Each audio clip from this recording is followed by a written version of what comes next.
Good morning. Hope everyone had a good day yesterday, and we have a big day in store today. And for those who haven't heard, Ichiro is scheduled to start tonight. And he did get a pinch hit last night, so the magic number's 2, which is better than going in with 3. So in addition to everything else we have at the ballpark today, that's going to be an exciting night. Just to go over some of the logistics, if you haven't picked up your game or bus tickets yet, please do that before the award luncheon.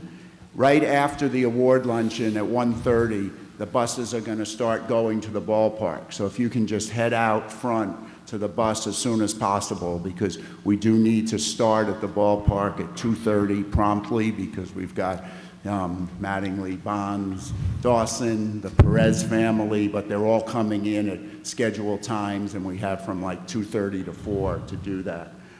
There is one bus that's going to be leaving from the hotel at 5 o'clock for those who just want to go to the game. So we'll have one bus that'll probably take about 50 people, but so far it doesn't seem like a lot of people are just going to the game. But if that's what you want to do, there will be one bus at that point. Trying to think of any other things. There may be, due to some extra tickets that we did get from the Marlins and some people who didn't show up, there may be some extra tickets available. So at about 10 or 11 o'clock, if you're looking for other tickets, just go see Deb or Nicole at the registration desk, and they'll be able to sell those tickets, if they're available. And I think that's about it. We're fortunate this morning. We have a media panel that's going to be moderated by Chuck Hildebrandt. I think most of you know Chuck and know all his presentations that have been so successful. Chuck served as chair of SABR's Baseball and Media Committee since 2013. He's been a SABR member since 1988, and I will let him introduce his guests and tell you a little bit about this panel. Thanks. Thank you very much, Mark. Thank you. Well, welcome to the SABR 46 media panel. We're going to have a pretty good morning today. A little bit of bad news is one of our guys didn't show up today. He unfortunately could not make it. But the very good news is we have 2 talkers up here, very good talkers, and they'll keep us entertained and informed for the next 49 minutes or so. So I would like to introduce our guest today. Jorge April is the Miami Marlins beat writer for El Nuevo Herald, the largest daily Spanish language newspaper in southern Florida. Mr. Ebro graduated with a journalism degree from the University of Havana in Cuba. He covers Marlins baseball, Miami Heat basketball, and boxing for El Herald. He hosts a program on radio station ESPN Deportes Miami and is a boxing commentator on cable network beIN Sport. Mr. Ebro covered the World Series, the NBA playoffs, and several world title boxing matches, and he is a member of the Baseball Writers Association of America. Ladies and gentlemen, Mr. Jorge April. Thank you. Thank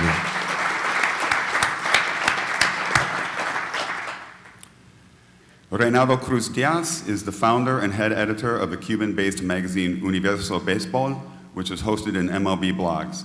He's a language graduate from his hometown University of Holguin and has been publishing the aforementioned magazine since March of 2010.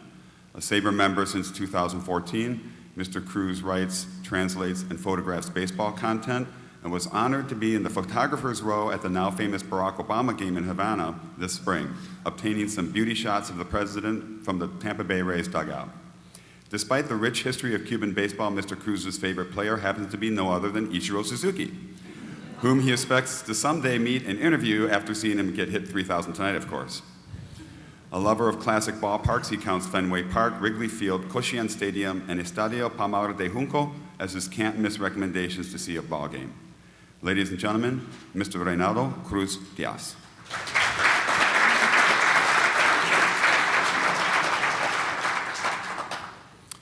So I think I'd like to start out and give just a little bit of backgrounding from these gentlemen, just to help us understand what some of the answers they might give later, so that we know something about them.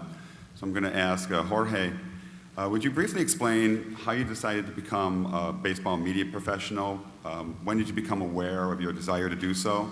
How did you decide to pursue it? And at what point did you know you're going to really make it in the profession? Well, when I started this profession in Cuba, I didn't write a lot about baseball or sports. I mostly cover boxing a little bit, and you know, in Cuba, sometimes you don't get to do what you really want to do. So the profession took me for another roads, and it was really when I came to the United States in 2000, when I had the opportunity to go to Nuevo Herald, and then it was an opening in sports. And they told me, do you know sports? And I say, I'm the best. And I just want to get into the newspaper and start working.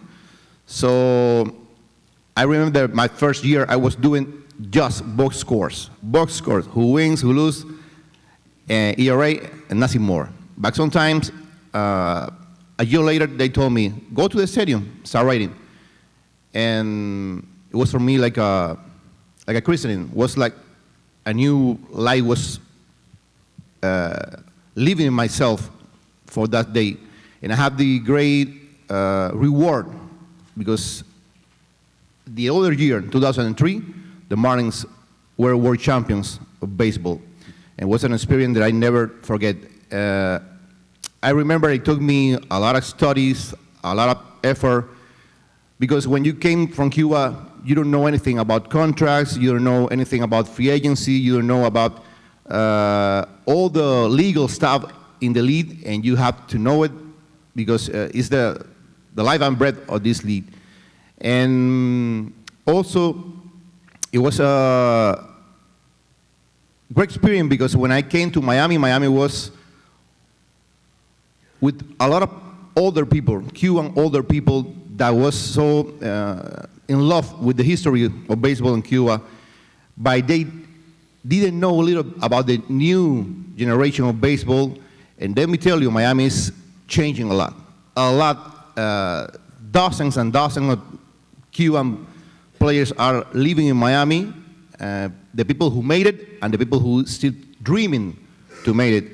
And that's the real challenge of this city, how to combine the history and the new generation of baseball fans and try to connect to both generations. Okay, thank you. Reynaldo, you have a bit of a different situation here. You're not a baseball media professional per se, since you have a full-time non-baseball media job, but you are a blogger for MLB.com and you're a baseball photojournalist in your free time. What's your approach to putting together a high-quality baseball blog from Cuba? What kind of special challenges, if any, does that pose for you? Well, I believe that the biggest challenge we have back in Cuba in terms of blogging is precisely the internet connection. I don't have a 24-hour internet connection, and sometimes in the office, even when I go there, it's so slow that you can't even, you start typing and you don't see the letters come onto the computer up to 5-6 seconds later. So it's the biggest challenge we have. But I believe that when I started with this idea, I had many doubts and I had many questions about where this would lead me in terms of profession, in terms of respect. And the other challenge I have is to try to be as neutral and as respectful as possible, because some of you, I mean, I was talking to Jorge before, and those who have read what I write can attest that sometimes I write things that are not well seen by the Cuban authorities, and even so I do that. My office and my bosses respect the way I do it, and as long as I use rock solid arguments to support my theories, they will stand behind me, and that's I think that's the biggest accomplishment I have so far in terms of what I do over there in Cuba.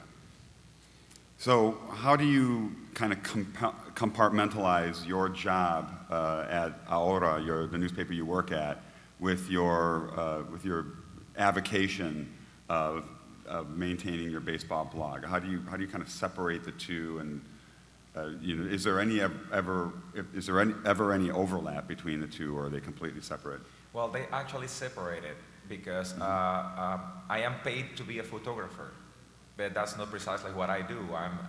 What they asked me to do is to update the newspaper's website, and blogging takes a lot of my free time.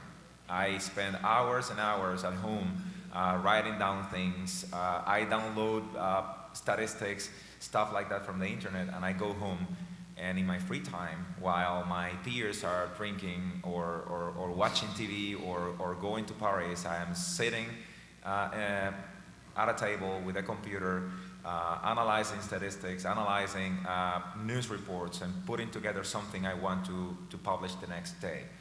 So it takes a lot of my free time, almost all of my free time. Sometimes things clash, of course. I have been willing to come to the office and publish something, but when I get to the office, they tell me, "Oh, grab your camera because you're going to a forest fire."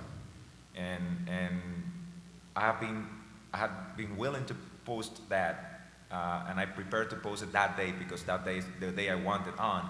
But then I go to the forest fire, and things get complicated over there, and I end up not being able to publish what I want to publish when I want to publish.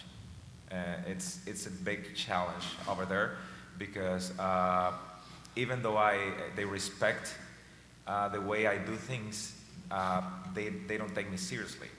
They don't think that what I do in terms of blogging is important enough.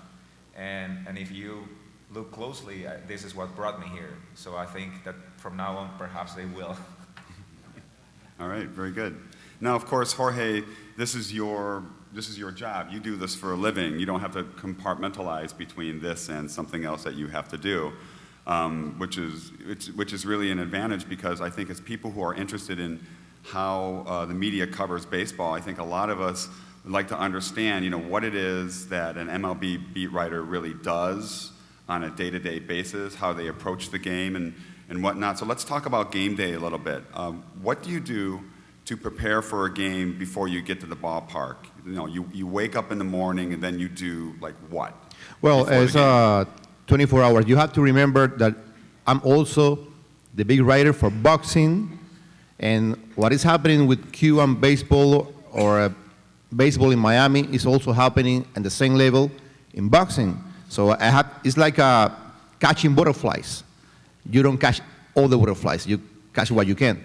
So, and also covered a lot of the Heat games.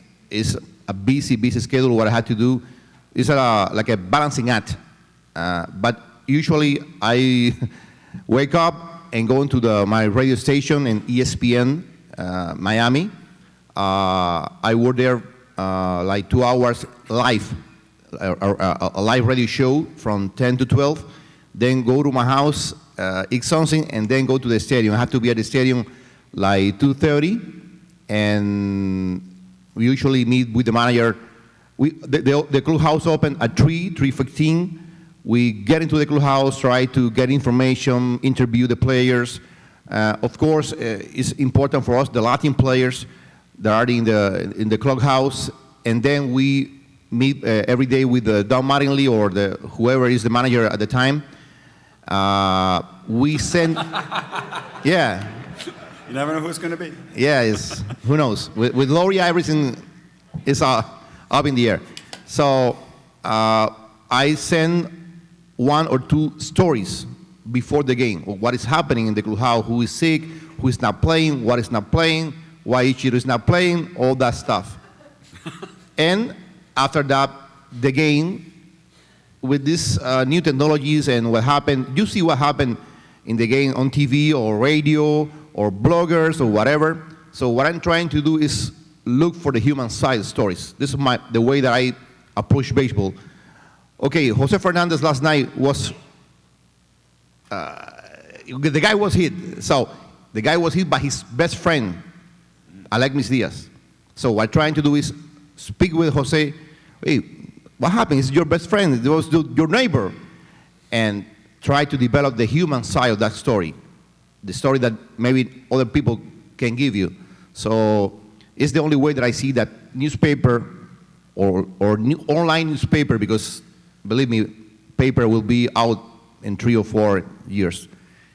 So, and when trying to feed to my portal, El Nuevo, is stories that people can relate to in a human way, because you get the numbers everywhere.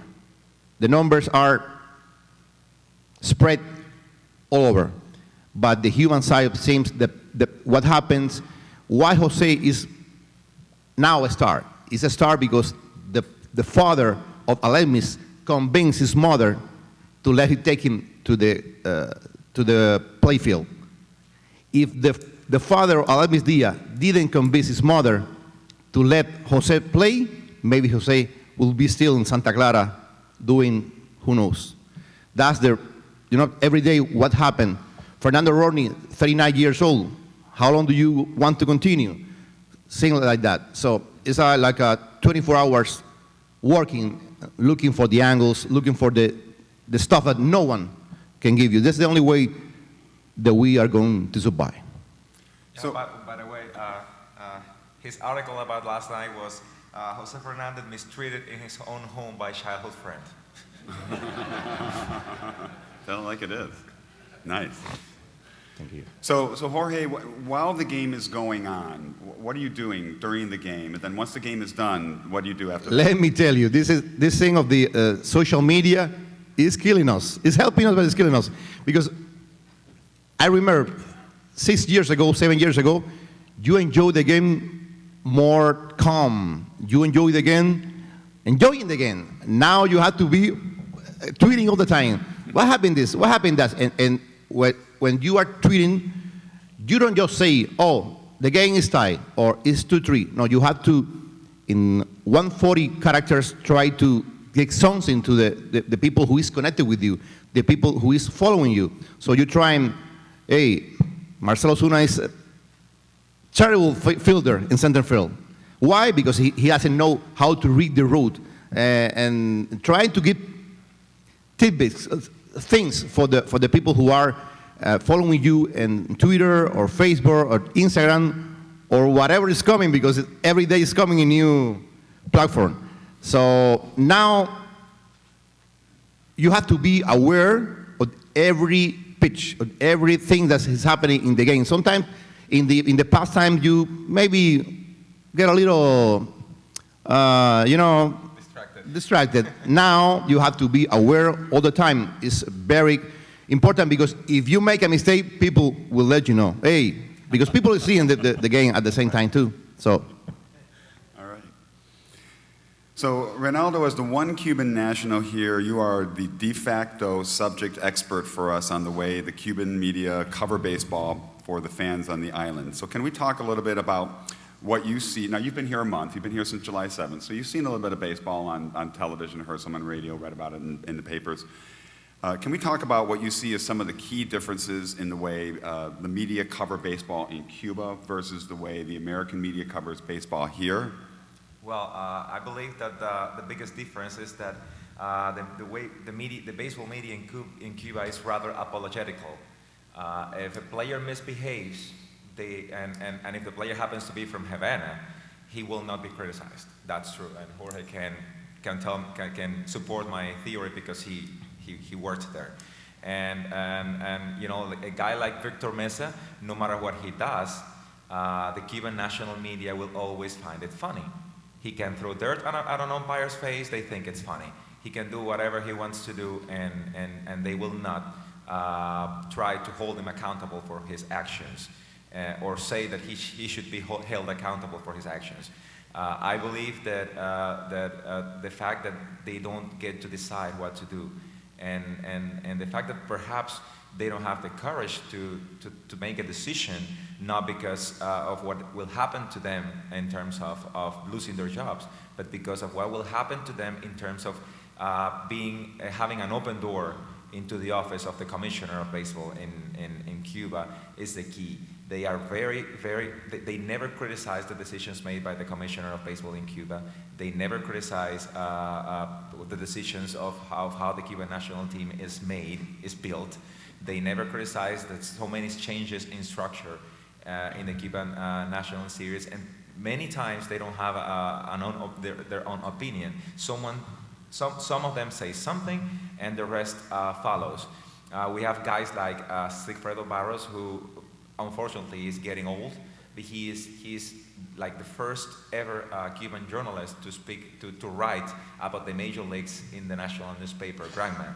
And he has written about the major leagues, and every once in a while he brings major league examples, and he's the example of what a beat writer is in Cuba.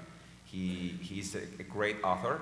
I believe it's sad that he's getting old and he's slowing down in the way he writes, but I believe he's. And let me tell you two things. I respect him so much because I was in the place he's now. So far, it's a bliss. Compared with the time that I was doing my job in the 90s in Cuba, you have to remember in Cuba in the 90s was the special period in time of peace. Special period was like a phrase to masquerade the crisis, the total crisis, the crumbling down of the system. And the crackdown on journalists was extremely hard. Now, things like people like him, you see like some kind of light in terms of what is covering of baseball. But let me tell you two stories. Right here, in this time, in these days, Victor Mesa is here in Miami. He's here in Miami, and he's returning to Cuba, I think, the 30th. The Cuba National Series start August 6th. Now, his team in Cuba, Matanzas, is preparing, but the manager is here in Miami, and no one in Cuba is saying nothing about. Imagine is the Marlins are preparing in Jupiter, and Don Mattingly is in Honolulu. And is returning to the team 6 days before the start of the season. But no one in Cuba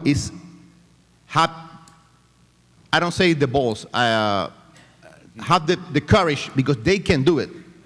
And I don't blame my colleagues. They can do it. That's one thing. The other thing, that some things never change or change a little.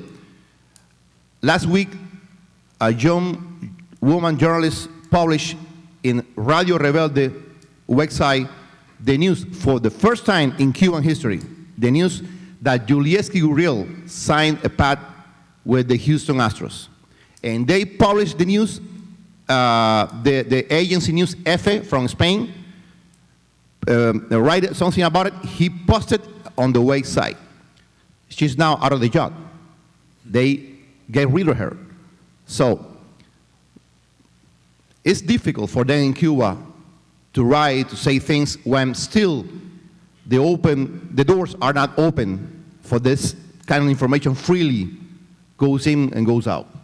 Yes, and the fact that there's a new wave of Cubans blogging, and I believe that there are people out there who blog and who write very well and who have the courage to write things like Ibrahim Sanchez from the province of Granma.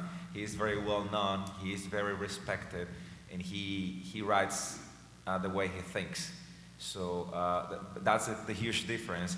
The national media and the official media, as they call it, I don't believe there's official or unofficial media. I just believe there's media. And the official media goes one way, and even people who have a job in the official media say one thing, write one thing for their official media, and then they go blogging and write something entirely different. And sometimes they even write things exactly the same way, but the editor comes up and chunks things and chops things and changes things. And I believe that the worst part of that is that there's so much baseball lost. I grew up believing that if we ever played against major leaguers, we would steamroll them. We would kick them out all the time, because that's what the media in Cuba led us to believe. They told us that we were better than the major leagues. Like the Mexican soccer team, that in Mexico they think that they're going to bring the World Cup in. Yeah, exactly. They told us that I grew up believing that if we had the chance of playing against the major leagues, if we had a chance of having a team in the major leagues, we would win 162 games, and then we would go on to win 11 playoff games. That's not a lie. That's what I grew up believing, because that's what they made me believe. And Reynaldo, for example, is not they're not going to throw you in jail. They're not going to beat you. But if you write something against the commission, the Baseball Federation, you're never going to travel with the team. You're never going to enjoy some of the things that the official media that cover the Cuban national team is earning. And let me tell you, in Cuba, sometimes travel is a way of life. Yes. It's the only way that you get access to dollars and you get access to know the world. Yeah, and there's one thing also. That's why national television and national radio broadcasters are not liked in the entire country. They because hate. They never tell the truth. They're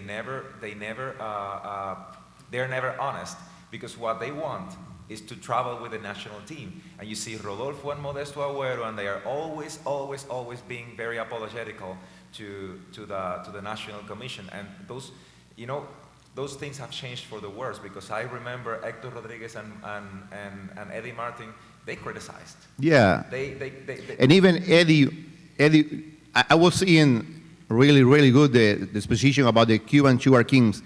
And sometimes even Eddie, he was the older generation, Yes. spoke about the Cuban Sugar Kings briefly, but he spoke about He it. spoke about the major leagues, and they didn't have that fear, because they were so good in respected. what they did, that and so well respected that whatever they said, you could not, the National Commission could not decide to let them out of the trip. But with these guys, they are not good. There are younger people out there who do the job better than them. There are younger people out there who know more about baseball and about baseball history than they do, because they know nothing about baseball history. But what they know is, okay, I'll go this way, I do some lip service, and I will get to travel to the World Baseball Classic, to whatever a place. This is the example of what's happening with the Cuban press. And let me tell you, it's improving a lot. I dare you. Last night, there were 2 Cubans involved here in Miami, Jose Fernandez and Alexis Diaz, even Adene Echevarria. 2 Cubans were at the center of the game. Go and see the Cuban newspaper or the Cuban portals and try to find some story about what happened here in Miami with 2 of the best Cuban players in the moment in the major leagues. Nothing. You will find nothing. That's the truth. That's the sad truth. So the Cuban, what are doing the Cubans? The Cuban goes to the alternative routes to try to find this information. But sometimes, if you look for a Nuevo Herald in a Cuban institution, that can fire you, because you're reading the newspaper of the Cuban mafia or the Cuban enemy or the Cuban CIA. I am still waiting my paycheck from the CIA. I don't see it. But they say that I'm paid for the CIA. So they owe me a lot of money. Okay, so I just want to remind everybody that just like with every panel that we have here at SABR, we'll be taking questions afterwards. But so go ahead and put your questions on index cards. They'll be brought up. We don't do the questions at the microphone thing at these. So please get your questions in order, and we'll be taking questions in a few minutes. Jorge, what do you see as some of the special challenges of covering baseball in a unique city such as Miami that beat writers might not face in other cities? For example, did the influx of Cuban ball players into the major leagues over the past decade plus pose any special challenges that beat writers in other cities don't have to contemplate? Yes. Now in other times, it was easier. You have El Duque or you have Livan. Now is a wave of Cuban players that is coming to Miami or coming to Dominican Republic or Haiti. It's difficult to keep track of every name. And what is happening now is that in like 4 or 5 years before, you knew the names of the Cuban national teams and you knew who was who. Now you're seeing the players from the college years, players from 15, 16, 18 years coming to the United States with the families to back channels. Is the losing of talent of the Cuban baseball is appalling. It's something beyond words. Because now you don't have people like Julieski Uriel. Now you are having here the players that should be in the Cuban national team in 5-6 years. Now they are coming. So the Cuban national series are losing the biggest pipeline of talent. This is one thing that is happening, and you have to be aware, because let me tell you, right, I was speaking in the Marlin Stadium 2 nights ago with 3 pitchers that pitched in the last Sub-18 Pan American Games. They gave through Mexico and Mexico here. They're here. In maybe 6-8 months, they will be starting the showcases and signing bonuses. Now, the bonuses of Cuban players are coming down. You will remember last year, the bonuses were 15 million, 12 million, but now the market is correcting. It's correcting because people know that every story is not going to be a success story for Cuban. Now you say, the guy is Cuban, sign him. Now the teams want to see the guy 5 and 6 times before signing because they know there is risk involved and losing money. Ask the Dodgers about that. The Dodgers has invested like 300 millions in Cuban. What they had to show off? A half season from Yasiel Puig. The rest is down the drain. They signed Sierra, this picture. From my hometown. And they give him 30 millions. Now Sierra is out of the Dodgers looking for a club, but they have to pay him 30 millions. That's the story of how the market is correcting and how you have to follow all these storylines. The people who are trying to dream and make it in the big leagues, but not everybody's going to make it. So you have the success stories and you have the sad stories. Sad stories because they have money, but I think the time will go and we see the market for the Cuban players more corrections and more correction till it's like for Dominicans and Venezuelans with a normal bonus of 300,000 and 100,000 and so far. Okay, again, we'll be taking questions in a few minutes, so if you have any questions on index cards, please feel free to bring them up and bring them over here. Just kind of shifting gears just a little bit, Ray, well, actually, let's kind of stay on this line for a second. As far as the coverage of Cuban exile ball players in Cuba, the players that have come to the major leagues already, is there more information or more news about the players showing up in the media now? Since the thaw has been happening between the U.S. and Cuba in, say, the past year and a half?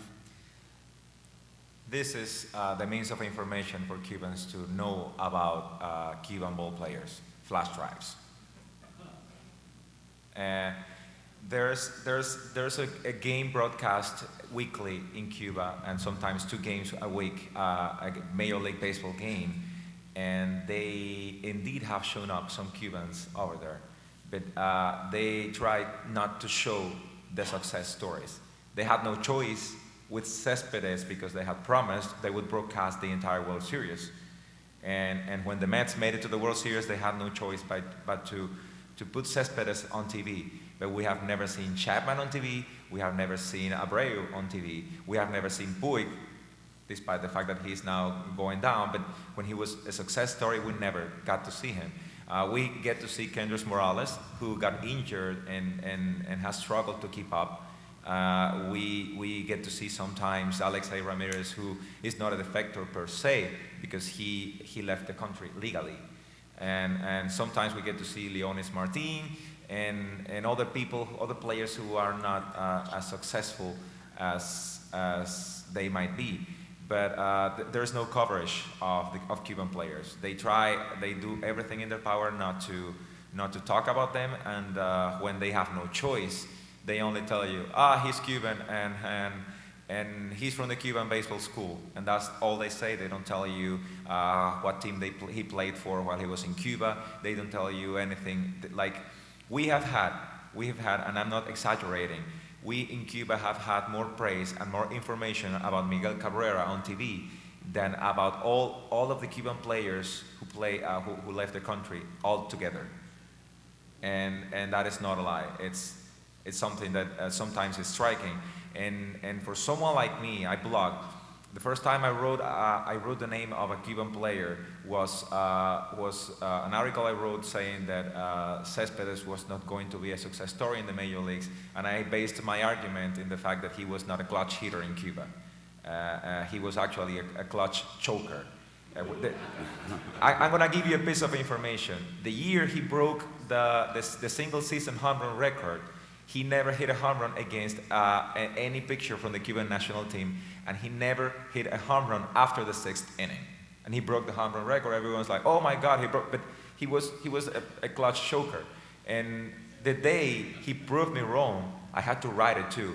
And I said, you know, I wrote he was not going to be good, but this year he has taught me a lesson. Sometimes people are not good players in Cuba, and they come here and they become success stories. So it was difficult at first, but in the social media, in the digital media, you go to Cuba Debate, for instance, which is a highly praised government media, and they write about Cubans abroad. They don't praise them much, but they do write about them because they have an agenda, and the agenda is to be credible. And you cannot be credible if you turn your back on whatever is happening on baseball. But in terms of the newspapers and the TV, they never ever cover Cuban players in the major leagues because they left the country, and to them they're not Cuban or whatever. So that's a key. Before the questions, I wanna leave you with a sad note. For me, it's very sad because I seen the change in Cuba, and maybe Reynaldo can be a testament to that. When I'm seeing the new Cubans, players, and people in general coming from Cuba to the United States, I seen a shift from my generation, or all the Cuban generation that love baseball a lot. Now what I'm getting is that soccer is almost the first sport in Cuba.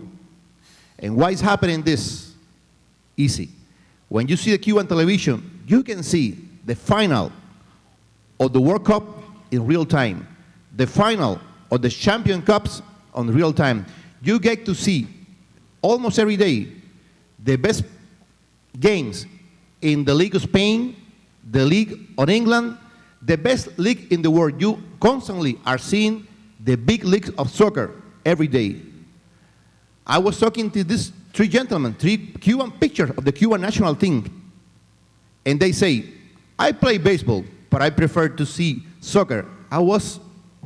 And that's happening. That's happening because Cubans doesn't see a lot the best of baseball can offer.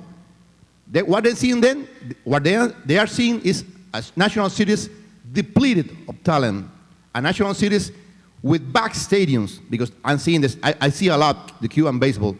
So when you see a product that is not good to see, and you see this vibrant soccer things, the best league, the best competition, something bad is happening in Cuba, very bad. Yeah, about that, I have something to say before the questions, and I said it yesterday.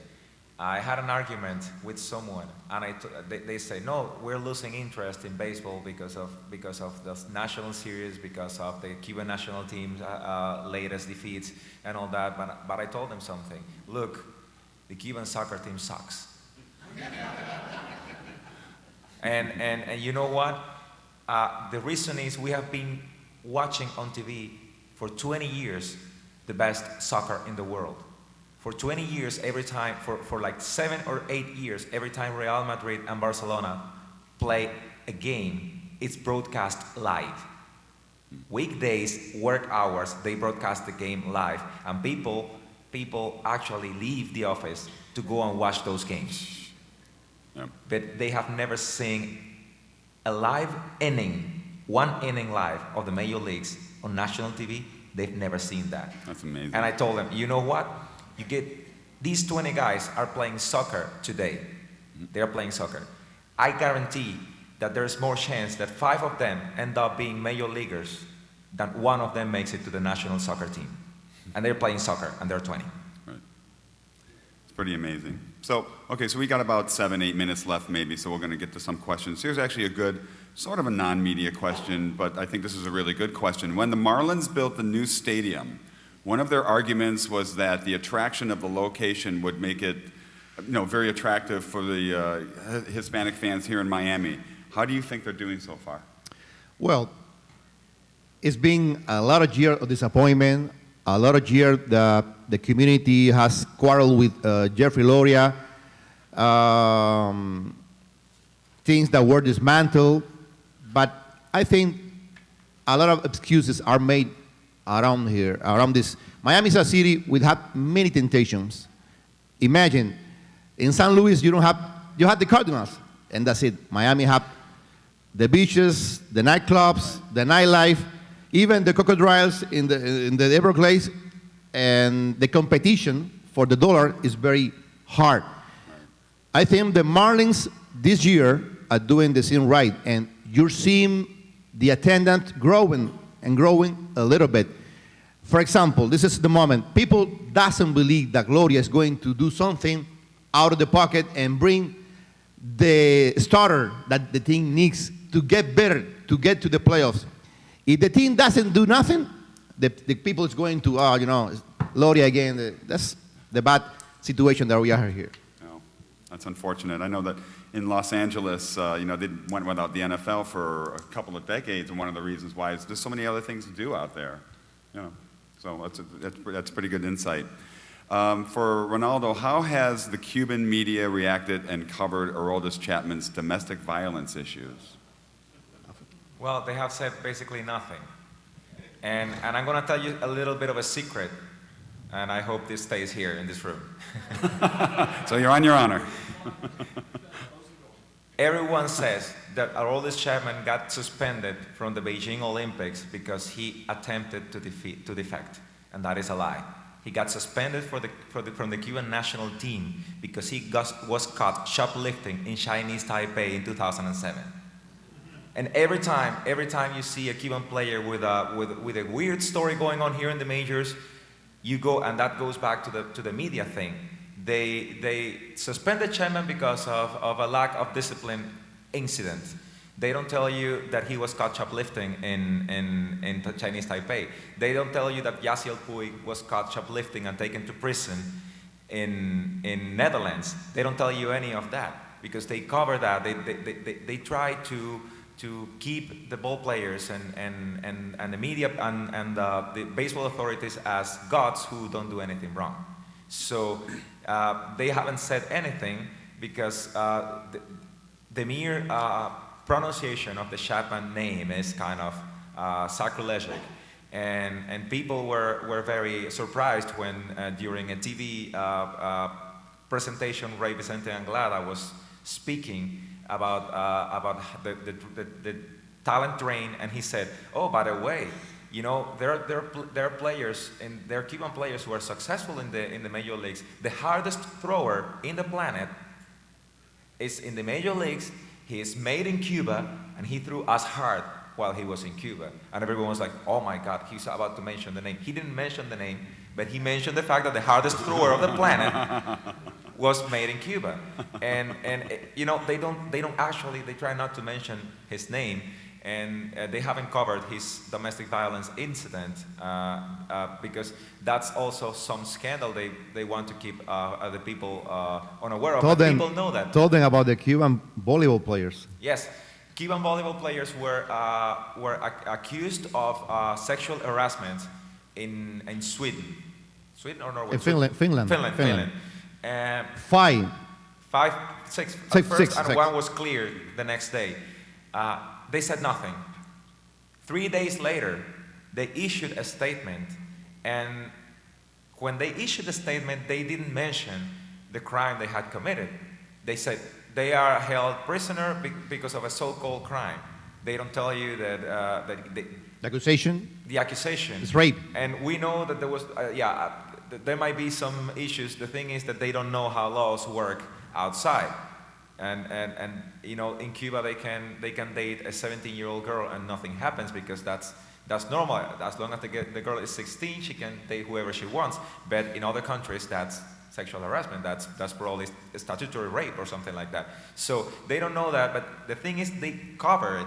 They don't say anything about it. And the fact that they made it to the news was because of the strong social media influence of journalists in Cuba, Cuban journalists who started mentioning in social media and who started saying that they were still waiting for the statement of the Cuban Volleyball Federation, and that prompted them to 3 days later issue this statement. Incomplete, but a statement nonetheless. Okay, so we're going to go back to Jorge with this one. Regarding Cespedes, why has he been traded so often, and why was he traded so often before settling with the Mets? Is there something in his background or demeanor or something that's not being reported, you think? Well, sometimes he's being seen as a kind of lazy, and I spoke to him. He was very angry because when he was traded to Red Sox in the Boston season, they tried to change the swing, and he said that when he tried to make the swing shorter for him, and he lose power, and then he was very a little maybe fed up. Sometimes that tend to create the image that he was following the instruction of his coaches. He was traded to the Tigers, and the Tigers, they feel that they're not going to compete, and they trade him to New York. And then the New York story is a compelling story, a really great story of how he impacted the team. They get to the World Series. Right now, he's having a very decent campaign. It's like 22 homers and 60 RBIs. Very good number. I think he's going to finish with 30 homers and 100 RBIs. He's a very good guy. What happened with Cespedes is from the really deep countryside. And sometimes he's shy. I seen sometimes getting away from the press, and the media doesn't accept that very well. But it's not because he's a bad guy or he doesn't want to do. He's what we say in Cuba, a guajiro. He's a countryside guy. So maybe it's some misconception about Cespedes. But the time, let me tell you, I think that in the last 5 years, there's no better player from Cuba than Yoenis Cespedes. Completely, what he does, he has the 5 tools. His arm is off the charts, but sometimes he gets complacent. I know that. This year, for me, I think it's been a very, very down year for Cuban players. You have Junel Escobar, very good season. You had Cespedes, good season. Always Harold Chapman as a closer. But the rest, and Luis Diaz. But the rest is very, very quiet and down year for Cuban players. So that's part of the market corrections and the expectation for Cuban players. Okay, we got about 60 seconds left, and this is for Reynaldo. Did you get to interview any of the MLB players that went to Cuba? Well, about that, they went to Havana, and I live 700 kilometers away from Havana. I wrote to MLB, and they had a credential for me. But I couldn't arrange transportation to go there. I couldn't arrange accommodations to stay there. So there was no way for me to go. It was a very sad episode in my life because I expected to go there and interview them and talk to them. And I'm talking about guys I admire a lot. Today, in my personal opinion, Clayton Kershaw is the best pitcher in the majors. And going there and interviewing him over there would have been amazing. But the daily challenges we have, it's really hard to arrange transportation overnight in Cuba. You can't do that. And I couldn't arrange either where to stay, so there was no possible way for me to go. It was a very, very difficult time for me. Well, I want to thank everybody for coming to the media panel today. I want to thank Jorge April, beat writer with the Nuevo Herald, and Reynaldo Cruz Diaz. Did a great job filling the time. Thank you very much.